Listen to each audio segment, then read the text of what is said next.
मोक्षदा एकादशी कथा और उपवास के नियम।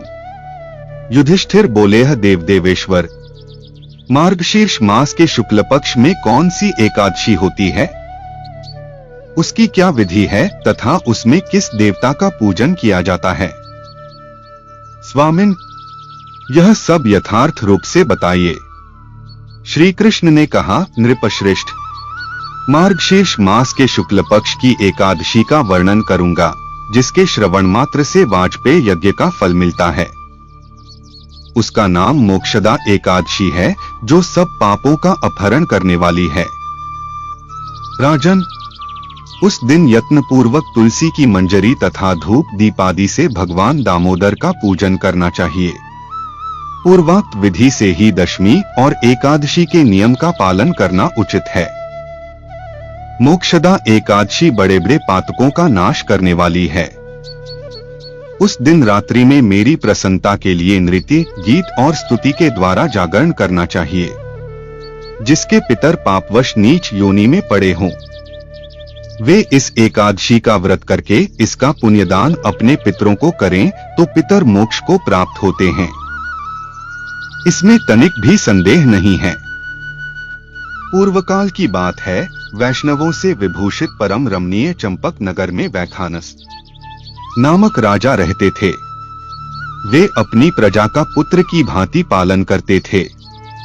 इस प्रकार राज्य करते हुए राजा ने एक दिन रात को स्वप्न में अपने पितरों को नीच योनि में पड़ा हुआ देखा। उन सबको इस अवस्था में देखकर राजा के मन में बड़ा विस्मय हुआ और प्रातःकाल ब्राह्मणों से उन्होंने उस स्वप्न का सारा हाल कह सुनाया।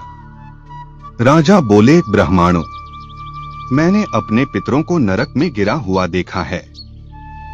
वे बारंबार रोते हुए मुझसे यूं कह रहे थे कि तुम हमारे तनुज हो, इसलिए इस नरक समुद्र से हम लोगों का उद्धार करो, द्विजवरो।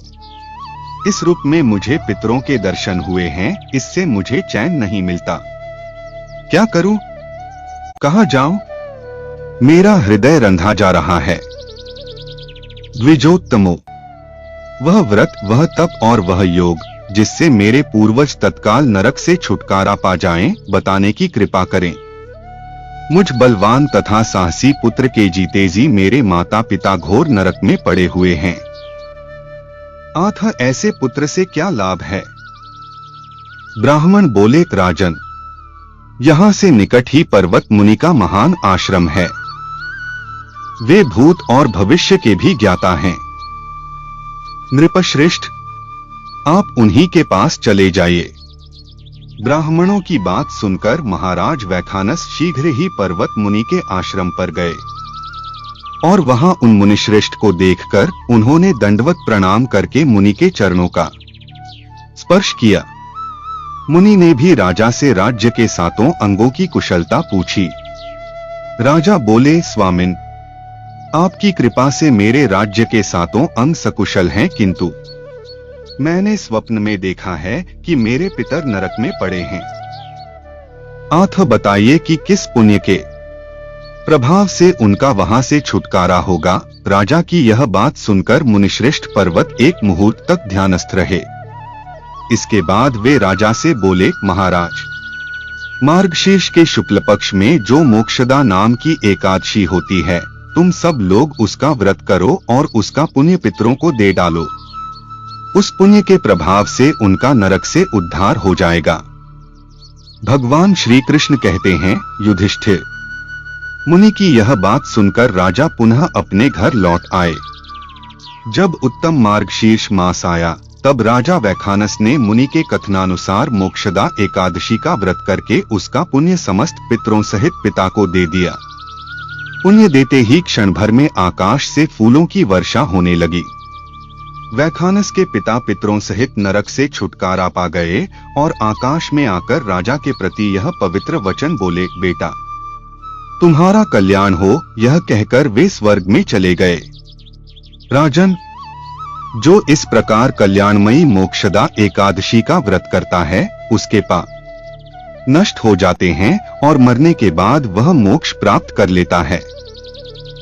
यह मोक्ष देने वाली मोक्षदा एकादशी मनुष्यों के लिए चिंतामणि के समान समस्त कामनाओं को पूर्ण करने वाली है। इस महात्म्य के पढ़ने और सुनने से वाजपेयी यज्ञ का फल मिलता है।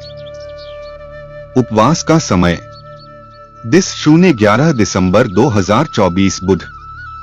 उपवास प्रारंभ करें 6:06 दिस 01-22-024 गुरु 7:07 अंतराल 10:44 तक।